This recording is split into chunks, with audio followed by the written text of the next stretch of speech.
안녕하십니까? 책 읽어주는 사람 김희애입니다. 이제 활동하기 좋은 계절이 되었지만 황사, 꽃가루 등의 알러지들이 판을 칩니다. 하나를 받으면 하나를 내어줘야만 하는 것이 세상 이치인가 봅니다. 오늘은 김창옥의 당신은 아무 일 없던 사람보다 강합니다 중 인생 노트 한 자락 들려드리겠습니다.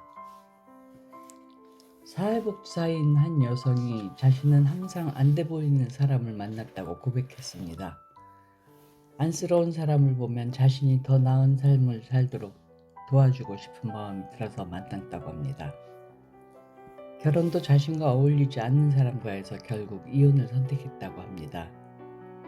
어떻게 하면 좋은 사람을 만날 수 있을지 조언을 구하더군요. 어떤 상황에 길들여진다는 것은 그 상황을 힘들어하고 싫어하지만 익숙해졌다는 뜻입니다. 어쩌면 그분은 안 돼 보이는 사람을 도와주는 상황에 익숙해졌을지 모릅니다. 그래서 본인은 새롭고 좋고 힘있고 밝은 것을 원하지만 왠지 어색한 거죠. 그런 사람이 막상 내 남자친구가 되거나 남편이 되는 건 뭔가 어색합니다. 왜냐하면 늘 힘들고 도움이 필요한 사람 곁에 있는 것에 익숙해져 있거든요. 오래 만나야 하는 관계의 핵심은 편안함입니다. 배우자가 큰 돈을 벌어오지 못해도 함께 있을 때 편안하다고 느낀다면 그 사람과 함께여도 괜찮습니다. 길들여짐에서 탈출할 때는 어색한 중간지대가 있습니다. 그 중간지대를 지나 자연스러운 단계로 가야 합니다. 진짜 구원해야 할 사람은 남편이나 아내가 아닙니다. 아시겠지만 그 사람 구원할 수 있었나요? 없습니다. 인간이 누구를 구원할 수는 없습니다. 다만 구원의 도구가 될 수는 있습니다. 누군가를 내가 구해줘야 한다는 착각인 메시아 컴플렉스는 대개 과거에서 비롯됩니다. 누군가를 구원하려 하지 말고 메시아 컴플렉스를 갖게 한 과거에 힘들었던 자신을 감싸 안아주세요. 진짜 구원받아야 할 사람은 자기 자신입니다. 강의를 하는 도중에 극심한 허리 통증이 찾아왔습니다. 통제가 안 되는 통증이었습니다. 무대에서 고꾸라질 것 같았지만 1000명 앞에서 하는 강의였기에 미동도 하지 않고 꼿꼿하게 서서 천신만고 끝에 강의를 마쳤습니다. 그러고는 그대로 병원으로 실려갔습니다. 유명하다는 한방병원에 도착해 의사를 만났는데 너무 아프니까 아무 소리도 안 들리더군요. 딱 한마디만 들렸습니다. 긴장하지 마세요. 그런데 이 긴장하지 마세요가 더 긴장하게 만들더라고요. 왜냐하면 선생님이 이렇게 말했거든요. 긴장하지 마세요. 대침 들어갑니다. 손바닥 길이만한 대침이 허리에 들어온다는데 긴장하지 말라니요. 바늘이 닿자마자 무의식적으로 몸이 움찔하며 긴장하더군요. 긴장하지 마시라니까요. 긴장하면 침 안 들어갑니다. 아니, 자기가 다 긴장하게 만들어 놓고 긴장하지 말라고 하면 그게 되겠습니까? 사람 사이도 그렇습니다. 부부가 서로에게, 부모가 자식에게, 사장이 직원에게, 친구끼리, 연인끼리 긴장하지 않게 만들어주는 것이 아니라 서로가 서로에게 긴장하지 말라고만 이야기합니다. 침을 맞고도 너무 아파서 진통제를 놔달라고 했습니다. 그런데 양방병원이 6시에 퇴근했기 때문에 진통제가 없다는 겁니다. 내일 담당 직원이 출근할 때까지 진통제를 줄 수 없대요. 이게 말이 됩니까? 담당 직원이 퇴근하면 진통이 멈추나요? 진통제를 놔달라고요. 결국 아는 분이 소개해준 병원으로 바로 옮겼습니다. 그 병원의 의사 선생님을 보는 순간 이런 모습이야말로 정말 좋은 의사의 모습이구나 싶더군요. 이전 병원에서는 제 얼굴도 안 쳐다보고 계속 긴장하지 말라는 말만 했거든요. 그런데 이곳 의사 선생님은 저를 바라보며 병원에서 보면 안 되는 분인데? 에휴, 어떻게 여기로 오셨어요? 하시더군요. 허리가 아프다고 하니 안쓰럽다는 표정으로 아이고 그러세요? 제가 도와드릴게요 라고 하십니다. 마음이 편안해지며 긴장이 풀리더군요. 제 허리 사진을 보며 자세한 설명도 해주었고요. 어디가 문제고 무엇이 문제인지를요. 그리고 덧붙였습니다. 걱정하지 마십시오. 치료할 수 있습니다. 그러니 마음 놓으세요. 그분은 이런 이야기를 하더군요. 제 통증 환자의 30%는 우울증입니다. 통증은 결국 뇌에서 감지하는 건데 마음이 우울하면 통증은 곱하기가 됩니다. 마음과 몸이 순환하지 않으면 병이 잘 낫지 않고 고통이 배가 되기 때문에 그 의사 선생님은 환자들에게 책 2권을 직접 사서 주고 있더군요. 틱낙한 스님의 화라는 책과 어느 정신과 의사가 쓴 30년 만의 휴식이라는 책이었습니다. 저에게도 그 2권의 책을 주며 제가 선생님 책을 환자들에게 선물해도 되겠습니까? 하시더군요. 전 통증이 시작한 이후 처음으로 웃으며 외쳤습니다. Good idea. 다음날 CT 촬영을 하며 주사를 놓는 시술을 했습니다. 사실 한방병원에서 대침 맞는 것보다 더 무서운 상황이었습니다. 하지만 그분의 태도는 달랐습니다. 선생님, 마취해서 주사를 놓을 겁니다. 별로 안 아픕니다. 그러다 제가 또 겁먹은 것 같으면 선생님 마취를 합니다. 못 깨어나실 수도 있는데요. 그러면 새로운 삶이죠. 하하하. 선생님, 마취 조금 따끔합니다. 별로 아프진 않습니다. 단지 마취액을 넣을 때 신경을 타고 뻑적지근합니다. 뻑적지근하면 아프다고 손을 살짝 들어주십시오. 이렇게 친절하게 설명하며 안심시켜 주었습니다. 또 때에 맞춰 질문하십니다. 선생님, 뻑적지근하신가요? 괜찮으세요? 솔직히 좀 아팠습니다. 그런데 그분 말에 마음이 풀려서 괜찮습니다라는 말이 나왔습니다. 시술이 끝나니 선생님 참 잘 참으셨습니다. 라는 작은 토닥임도 잊지 않으십니다. 회복실에서 이런 말씀을 하시더군요. 선생님, 몸이 파업한 겁니다. 몸이 너무 힘들어서요. 몸도 빌려 쓰는 거니까 잘 좀 관리해 주십시오. 그러면 조만간 건강해지실 겁니다. 어느 순간 힘든 날이 찾아옵니다. 누군가의 위로가 필요한 날이 오지요. 그럴 때 반응하는 방식이 2가지가 있습니다. 긴장하지 말라고 하면서 사람을 더 긴장시키는 경우가 있고, 긴장하지 말라는 말은 굳이 하지 않지만 긴장을 풀어주는 경우가 있습니다. 당신은 어떤 스타일인가요? 힘든 상황에서 긴장하지 말아야 주사도 잘 들어오고 치료도 잘 됩니다. 우리를 긴장하지 않게 하는 것은 무엇일까요? 그것은 마음으로 시작해서 시선으로 나오는 스킨십이겠죠. 우리가 경계해야 할 것은 각 분야의 전문가입니다. 하루 이틀 장사한 게 아니라고 말하는 전문가들을 경계해야 합니다. 나 벌써 엄마 역할 몇 년째야. 나 벌써 사업 몇 년째야 하면서 꾼이 돼버린 마음의 시선이 끊어집니다. 제가 경계하는 것도 그것입니다. 쟤는 이제 강의하는 꾼이구나. 시스템이 됐네. 쟤는 이제 마음도 없고 시선도 없구나. 쟤는 기술로 장사를 하는구나 라고 평가받는 것입니다. 꾼이 되면 아무리 좋은 말을 해도 사람들이 진심으로 받아들이지 않습니다. 꾼이 되어 누군가를 가르치려 하면 사람들은 경직될 뿐입니다. 약간은 촌스러워도, 약간은 부끄러워도, 약간은 떨어도 그것을 설렘을 낳게 하는 좋은 지점입니다. 너무 매끈하지 않았으면 좋겠습니다. 노련해지되 꾼은 되지 마십시오. 진심이 담긴 시선이 사람의 긴장을 풀어주고 이완해주고 좋은 치료를 가능케 하는 시작이 됩니다. 우리가 웃고 즐거워하는 순간에도 여전히 세상에는 아프고 힘들고 고통스러워하는 사람이 많습니다. 시간과 여유가 된다면 우리가 버는 수입의 아주 조그마한 부분을 여전히 고통받고 있는 분들을 위해 나누었으면 좋겠습니다. 신앙이 있든 없든 그것은 자기 자신은 물론 함께 사는 사람들을 위해서도 필요합니다. 우리가 행복하고 건강할 때 아프고 힘든 사람들이 있으니까요.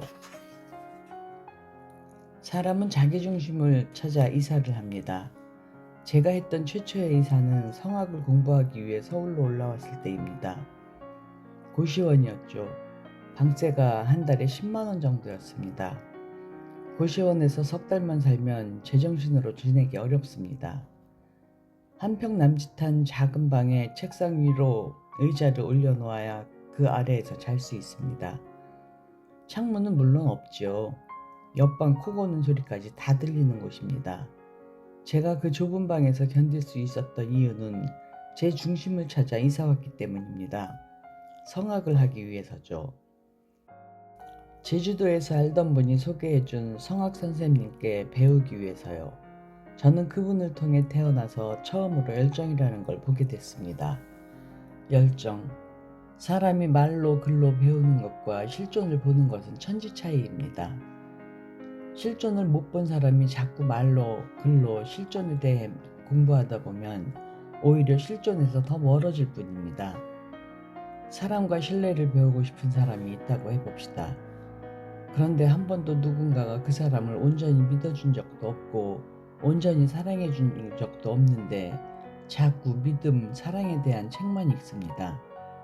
연탄재 함부로 차지 마라. 너는 누구에게 한 번이라도 뜨거운 사람이 있었느냐? 라는 좋은 시만 외우고 다닙니다. 머리에 든 것만 많아지는 것입니다. 실존을 못 보는 거죠. 머리만 커지고 몸은 가늘어집니다. 우리가 삶에 대해 공부하는 이유는 그것을 배워 자기 삶에서 실험하기 위함입니다. 요즘은 배가 고파서 죽는 사람보다 비만으로 죽는 사람이 더 많습니다. 우리는 점차 비대해져 갈 뿐 진정한 영양분은 흡수하지 못하고 있습니다. 저는 그 선생님의 가르침에서 열정의 실존을 봤습니다. 마음에 이런 생각이 떠오르더군요. 아, 이사를 와야겠다. 엄마들은 학군 때문에 이사를 합니다. 좋은 학교에 가서 좋은 교육을 받고 좋은 친구를 사귀어야 내 아이가 잘 될 거라는 생각에서죠. 젊은 사람들일수록 경제 중심, 교육 중심으로 이사를 가고 나이 드신 분들은 조용하고 자연이 있는 시골이나 외곽으로 이사를 갑니다. 그런데 우리는 우리 중심으로 이사하고 있나요? 자기 중심이 있어야 합니다. 중심이 없으면 이슈가 나타날 때까지 쏠립니다. 흔들립니다. 번번이 생각이 바뀝니다. 이 사람이 뭐라고 하면 아, 그런 건가? 저 사람이 뭐라고 하면 아, 저런 건가? 합니다. 나도 힘들고 주변 사람 또한 힘들게 합니다. 반면 중심이 있는 사람은 매력적입니다. 세상 사람들이 그에게 매력을 느낍니다. 사람이 살다 보면 우울한 날이 찾아옵니다. 돈이 있으면 날마다 좋을까요? 있는 돈 지키는 것도 스트레스입니다. 돈 없으면 당연히 힘들죠. 불편하니까요. 돈은 있어도 힘들고 없어도 힘듭니다. 도시 살아도 힘들고 시골 살아도 힘듭니다. 강남 살아도 힘들고 강북 살아도 힘듭니다. 부처도 생은 고통이라고 했습니다. 안 힘들다고 얘기하는 사람은 다 사기꾼입니다. 그런데 이 힘든 세상 중간중간에 오아시스가 있습니다. 세상은 자신의 오아시스가 있는 사람과 없는 사람이 있을 뿐이라고 생각합니다. 오아시스가 있는 사람은 힘든 사막과 같은 인생의 길목에서 가끔 쉬며 물도 한 잔 마시고 기운도 보충해서 다시 길을 떠납니다. 오아시스에 가려면 용기가 필요합니다. 이것째고 저것째서는 새로운 땅에 들어갈 수 없습니다. 완벽한 준비를 마친다고 들어갈 수 있을까요? 남자가 결혼을 준비한다고 해봅시다. 집도 준비하고 차도 준비하고 신혼여행지도 생각해두고 그런 거 다 준비하면 결혼할 수 있나요? 가장 중요한 짝꿍은 어디 있나요? 그렇게 준비만 하다 보면 정작 결혼하고 싶은 사람은 이미 다른 사람과 결혼했을지도 모릅니다. 최소한의 준비만 되면 출발하십시오. 마음의 이사가 필요합니다. 비록 조그만 집이라도 마음의 중심 동네로 이사가 그곳에서 사십시오. 무언가가 되고 싶다면 그곳으로 가야 합니다. 제가 누군가에게 이런 이야기를 들었습니다. 강남에 빌딩을 올리고 싶으면 돈 없을 때부터 웬만하면 강남에 사세요. 월세라도. 그래야 거기에 전세도 얻고 매물 정보도 얻습니다. 그리고 강남 사는 사람을 자꾸 만나봐야 그쪽 건물도 살 수 있습니다. 강남이 좋다는 이야기를 하고 싶은 것이 아닙니다. 세속적인 이야기를 하려는 것이 아닙니다. 무언가가 되고 싶다면 그쪽 지역으로 이사를 하고 그곳에서 살아야 한다는 뜻입니다. 떠나야 합니다. 계속 여기에 머물러 있으면 안 됩니다. 여기가 어딘지는 스스로 알고 있을 것입니다. 왜 내가 자꾸 내 삶의 외곽에서 맴돌고 있는지, 그리고 내 삶의 중심이 과연 어디에 있는지 생각해 보세요. 당장 집을 짓지는 못할 겁니다. 내가 강사를 하고 싶다고 해서 당장 강의를 할 수는 없습니다. 실력도 없고 불러주는 사람도 없으니까요. 그러나 그 동네로 가서 월세라도 사십시오. 그러면 언젠가는 기회가 생겨 전세로 살게 되고 또 언젠가는 자신의 집을 짓게 될 것입니다. 당신의 삶을 멋지게 올려 세울 수 있을 것입니다. 그러려면 용기를 내야 합니다. 천국은 침노하는 자의 것이라고 했습니다. 용기가 있다면 원하는 그 땅에 들어갈 수 있을 것입니다. 처음부터 크게 시작할 생각 말고 월세로 작게 시작하는 겁니다. 처음부터 크게 시작하려면 영원히 그곳에 가지 못합니다. 가톨릭 재단에서 운영하는 병원에 강의를 간 적이 있습니다. 그 병원의 원장님은 수녀님이셨습니다. 강의가 끝나고 수녀 원장님과 교문처장님과 함께 식사를 하러 구내식당으로 가려는데 원장님이 이렇게 말씀하시는 겁니다. 선생님, 제가 선생님 식사를 대접해야 하는데 지금은 제 기도 시간입니다. 죄송하지만 교무처장님하고 같이 식사를 하시죠? 알고 보니 그분은 누가 와도 자신의 기도 시간만큼은 방해받지 않는다고 합니다. 기도 시간을 철저하게 지키는 거죠. 그 모습을 보며 이런 생각을 했습니다. 규모가 작지 않은 이 병원을 책임지는 수장으로서의 힘이 바로 기도 시간을 지키는 것에서부터 나오는 것 같다고요. 사람이 기도 시간을 지켰더니 그 기도가 사람을 지켜주는 거죠. 사람이 교통질서를 지키면 그 질서가 사람을 지켜줍니다. 교통질서를 지키지 않으면 그 질서도 사람을 지켜주지 못하는 것과 같습니다. 우리만의 기도 시간이 필요합니다. 종교적인 기도를 이야기하는 것이 아닙니다. 기도하는 마음으로 하는 무엇, 철저하게 내가 지켜내는 그것이 있어야 합니다. 세상에는 아예 그런 기도가 없는 사람, 그리고 힘들 때만 기도하는 사람이 있습니다. 반면 작은 일 하나를 해도 기도하는 마음으로 하는 사람이 있습니다. 기도하는 마음으로 조각을 하고, 기도하는 마음으로 상추에 물을 주고, 기도하는 마음으로 바느질을 합니다. 그 기도하는 마음이 어려운 날 반드시 우리를 지켜줄 것입니다. 처음 돈 같은 돈을 번 것이 학교 졸업하고 스피치 학원에서 강사를 할 때였습니다. 시간당 2만 원을 받았죠. 보통 2시간 강의 일주일에 2번, 그래서 한 달 월급이 32만 원이었습니다. 적은 돈이었지만 기분이 너무 좋았죠. 사람들이 저한테 강사라고 부르는 것도 신기했고 제가 알게 된 것을 소개하는 것도 너무 신이 났습니다. 생활할 수 있을 정도로 돈을 번 것은 기업에 강의를 나가면서부터였습니다. 기업은 시간당 20만 원을 줬거든요. 특강은 보통 2시간입니다. 그러니 한 번 나가면 40만 원을 받았죠. 그때 속으로 생각했습니다. 시간당 20만 원이라면 10시간도 할 수 있다. 돈을 벌기 시작하면서 가장 무엇을 했을까요? 예를 들어 보겠습니다. 첫 번째, 정신없이 명품을 샀다. 두 번째, 부모님께 목돈을 보내드렸다. 세 번째, 적금을 들기 시작했다. 무엇을 했을까요? 저는 1번, 정신없이 명품을 사기 시작했습니다. 지금 생각해보면 명품을 사는 형태로 나타났을 뿐 그 안에는 다른 것이 있었던 것 같습니다. 저희 집은 어렸을 때부터 돈돈돈돈 하는 집안이었습니다. 항상 돈이 없었습니다. 아버지가 노동일을 해서 목돈을 받을 만한 때가 되면 그 돈으로 노름을 하러 가셨습니다. 게다가 자식은 6이었습니다. 그러니 엄마는 돈돈돈돈 할 수밖에요. 그 모습을 보고 자라서 저는 나중에 커서 돈을 벌면 항상 기분 좋게 쓸 거라고 다짐했습니다. 물건값 깎는 그런 일도 안 하고요. 강남에 있는 백화점에 갔습니다. 저는 브랜드가 밖으로 드러나지 않는 제품은 안 샀습니다. 브랜드 로고가 눈에 확 띄게 크게 박혀 있는 걸 선호했습니다. 그런데 참 희한하게도요. 하나 사도 목이 마르고 2개 사도 목이 말라요. 그리고 가방을 사면 그에 준하는 옷도 사야 하고 신발도 사야 합니다. 그런데 제 명품 가방을 열어보면 책 한 권 들어있지 않았습니다. 그렇게 돈을 버는 족족 명품을 샀는데 마음은 자꾸 허전한 겁니다. 그렇게 1년 6개월 동안 명품을 사들이고 딱 그만두었습니다. 그만두게 되더라고요. 사도 마음은 채워지지 않으니까요. 명품 사들이기를 졸업한 후 돈을 모으기 시작했습니다. 처음에는 유학을 가려고 모았습니다. 500만 원, 1000만 원, 2000만 원. 총각이 돈 쓸 데가 어디 있겠습니까? 돈이 차곡차곡 모였습니다. 그런데 인생이 뜻대로 되던가요?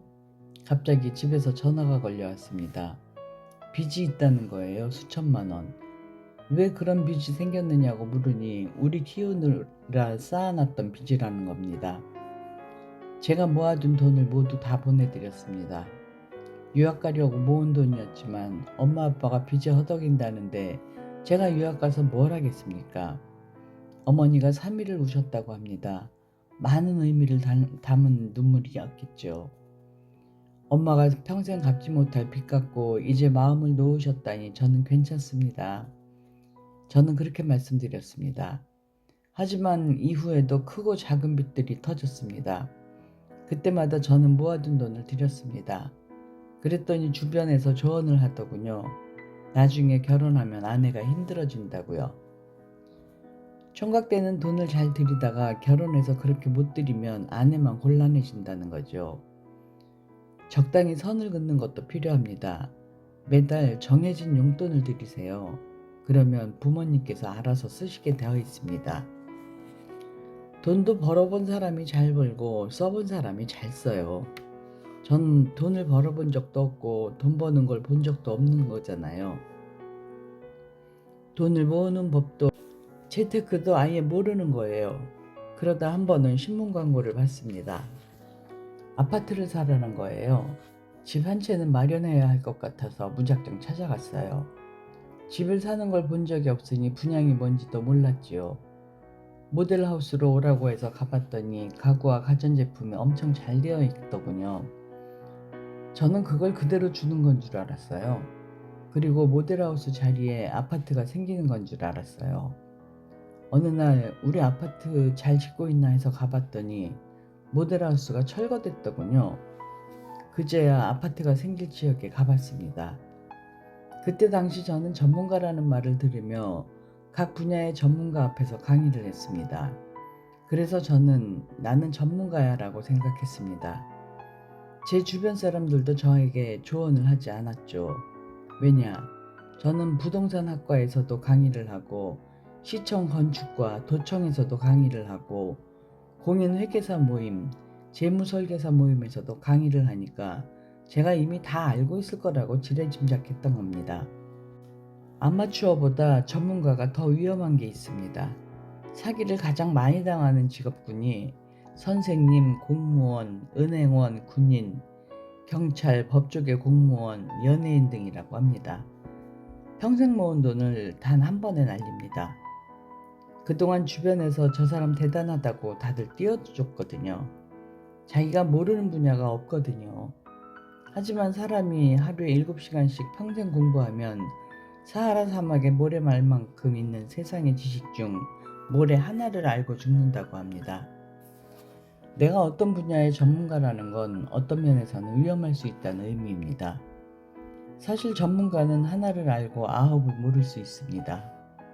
내가 하나의 분야를 잘 아니까 마음이 높아지기 시작했죠. 나는 사업을 해봤으니까 다 알아. 나는 이 분야에서 모르는 게 없어. 나는 나이와 연륜과 경험이 있으니 괜찮아. 이런 마음이 위험합니다. 그래서 사기도 당하고 친구도 잃는 거죠. 우리는 마음이 가난한 건지 아니면 뭔가를 이뤄내서 마음이 높아져 있는 건지 늘 따져봐야 합니다. 섬세히 돌아봐야 합니다. 마음이 높아져 있을수록 사고가 날 확률이 높습니다. 내가 어느 분야의 전문가라면 더 조심하십시오. 저는 어린 나이에 선생 역할을 시작했습니다. 30살 때부터 강연을 했으니 너무 어렸을 때 어른 역할을 시작한 거죠. 그러다 보니 배움을 얻을 곳이 별로 없었습니다. 심지어 친구들도 없었습니다. 사람을 만나면 저는 버릇처럼 컨설팅을 해주려고 했습니다. 사람들이 저에게 돈을 내고 컨설팅을 받으면 고마워하지만 제가 돈 안 받고 컨설팅 해주면 오히려 기분 나빠합니다. 돈에 대한 문제가 아니에요. 그 사람이 동의했느냐가 문제지요.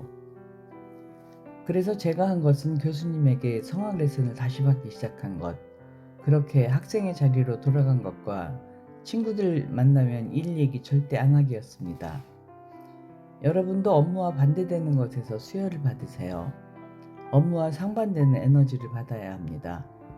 수혈을 받으면 힘이 나실 겁니다. 그러면 하는 일을 좀 더 너끈하게 하게 될 거예요. 가르치는 사람은 가르침을 받으러 가고, 영업하는 사람은 영업을 당하러 가고, 무대에 서는 사람은 관객석에 앉아보세요. 제 강연장을 찾는 분들 중에 전문가가 참 많습니다. 정신과 의사, 종교인, 심리학 교수, 컨설턴트 등등. 이런 분들이 제 강의를 찾는 게 쉬운 일은 아닙니다. 전공 분야를 수년간 공부한 분들이잖아요. 저는 야매 강사고요. 하지만 그분들은 수혈을 받으러 오신 것입니다. 남에게 피를 나눠주는 사람들은 반드시 새로운 피를 받아야 합니다. 좋은 거 먹어서 자기 피를 만들어야 합니다. 아니면 자기 피가 다 빠져나가서 죽어버립니다. 저는 강의를 하고 나서 아예 말을 안 하거나 강의와는 전혀 상관없는 일을 합니다. 제 나름대로 수혈을 받는 거죠. 숫자 다루는 분들은 어느 날 숫자 좀 버리십시오. 그 숫자 안에 갇혀서 숨이 막힙니다. 사람 만나는 게 직업인 분들은 어느 날 사람 좀 떠나십시오. 그리고 육체 노동을 하는 분들은 어느 날 책을 펼치십시오. 이렇게 균형을 맞춰가는 거죠. 삶에 숨 쉴 공간을 좀 주세요. 너무 몰아세우지 말고요. 느슨하게 풀어지는 때가 오히려 창의성을 융합하는 시간이 될 것입니다. 쉬려고 일하지 마십시오. 일도 삶이고 쉼도 삶입니다. 사람에게는 먹는 것도 중요하지만 배설하는 것도 매우 중요합니다. 감정에도 배설이 필요합니다. 눈과 귀로 감정을 먹고 좋은 감정은 소화시켜 마음의 영양분으로 삼고 나쁜 감정은 배설해야 합니다. 그런데 흔히 말해 착한 사람이 이 감정의 배설을 잘 못합니다. 내가 어떻게 배설을 해? 사람들이 나를 이상하게 볼 거야. 나만 참으면 돼. 하면서 자기 감정을 억압하죠. 화를 잘 안 내는 겁니다. 유교 문화권에서 성장한 여성들이 특히 잘 못합니다. 어디서 여자가? 이런 소리를 듣고 자란 여성은 감정의 변을 보기 어려워합니다. 큰딸, 큰아들도 그럽니다. 네가 잘 돼야 동생들도 잘 된다는 이야기를 들으며 참고 자란 아이들이 감정의 변비에 걸립니다. 오도된 신앙도 마찬가지입니다. 신앙을 가진 사람이 그렇게 하면 안 되지 라고 스스로를 억압하면서 감정에 똥을 싸지 못합니다. 사람 마음에 변비가 생기면 배설물이 마음의 장에 쌓여 점차 굳습니다. 소화가 안 되죠. 결국 어떻게 될까요? 일단 삶에 식욕이 없어집니다. 먹어도 별로 맛이 없어요. 봄이 와도 감탄하지 않아요. 고마운 것도 없어요. 사는 게 별 재미가 없다고 합니다. 누구의 어떤 말을 들어도 재미가 없어요. 기쁘다, 재밌다, 이런 감정이 사라지는 겁니다. 욕망도 별로 없어요. 이러이러한 걸 해보고 싶다는 마음이 생기지 않습니다. 마음의 식욕이 떨어졌기 때문이죠. 이런 마음은 옳지 않습니다. 저는 남자 직원하고 둘이 있으면 그냥 편하게 방귀를 낍니다. 방귀를 뀌고도 서로 무안하거나 머쓱하지 않아요. 장난스레 받고 맙니다. 그런데 저희 연구소의 여자 직원 앞에서는 못하겠는 겁니다. 제가 강의하던 학교의 학생이었거든요. 그래서 그 친구 앞에서는 방귀를 참습니다. 저희가 여기저기 강의를 다니면서 고속도로를 많이 타는데 방귀를 참을 때가 많습니다. 오늘도 꾹 참았습니다. 그런데 이렇게 평생 참고 사는 사람이 있다는 겁니다. 자기가 신앙인이라고, 자기가 정신과 의사가 됐다고, 엄마가 됐고 아빠가 됐고 나이를 먹었고 교수가 됐고 사장이 됐고 누가 됐으니까 감정의 방기나 감정의 배설을 해서는 안 된다고 생각하는 것입니다. 참다 얼굴이 노랗게 뜹니다. 화가 나거나 기분이 언짢거나 분노가 치밀어 오르면 그것을 인정해 주십시오. 나는 그러면 안 돼 라는 마음을 버리십시오. 그 억눌린 감정이 방귀를 참은 사람처럼 곧 티가 날 것입니다.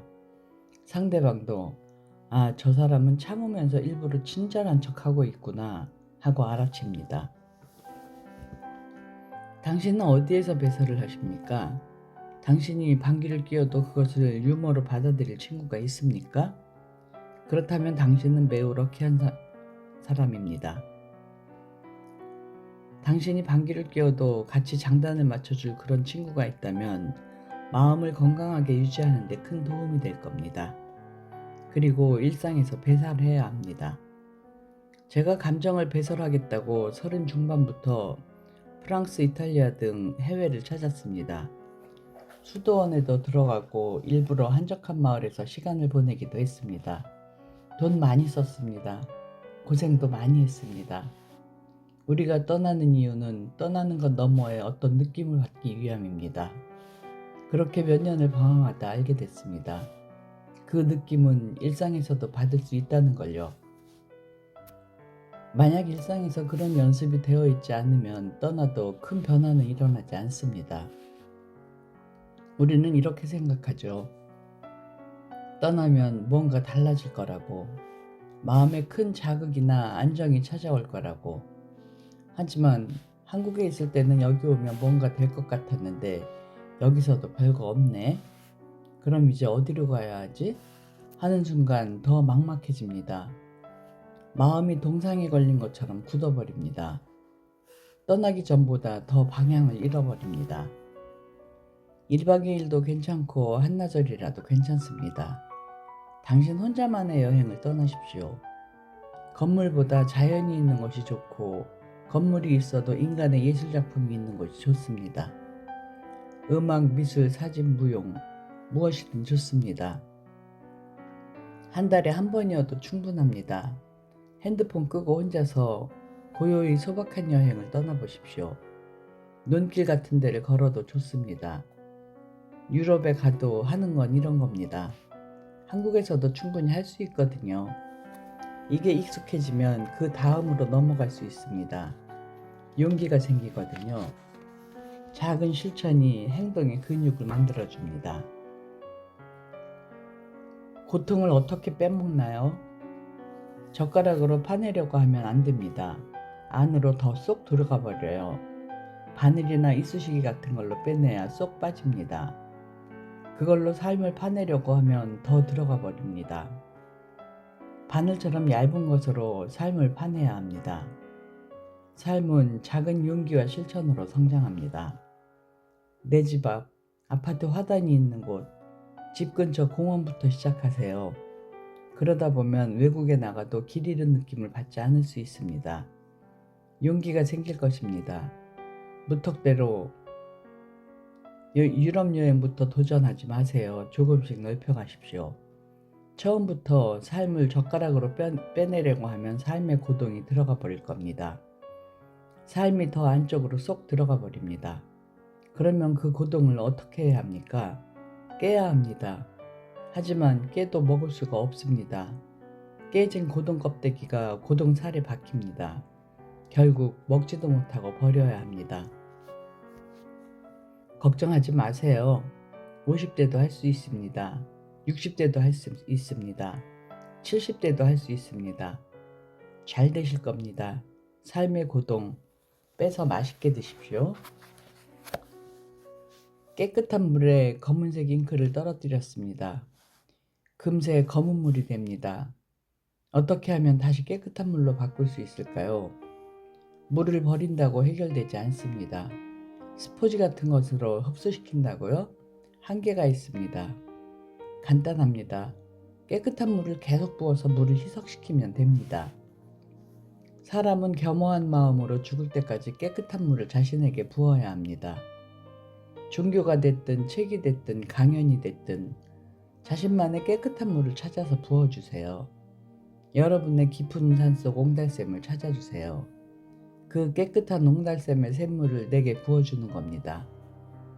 모리와 함께한 화요일의 저자 미치 앨범은 대학 시절의 은사 모리 선생님은 화요일마다 찾아가 인생을 배웁니다. 우리도 정기적으로 깊은 산속 옹달샘을 찾아가야 합니다. 목마를 때만 가서는 안 됩니다. 정기적으로 가야 합니다. 그러면 넉넉해지실 겁니다. 좋은 물을 마시면 배설도 잘 됩니다. 배설하시고 건강해지세요. 그리고 당신의 깊은 산속 옹달샘을 사람들과 나누며 사십시오. 방귀 잘 뀌시고 똥도 잘 싸시고 건강하시길 바랍니다. 방귀와 배설에도 이런 철학이 있는 걸 처음 알았네요. 지금까지 책 읽어주는 사람 김희애였습니다. 감사합니다.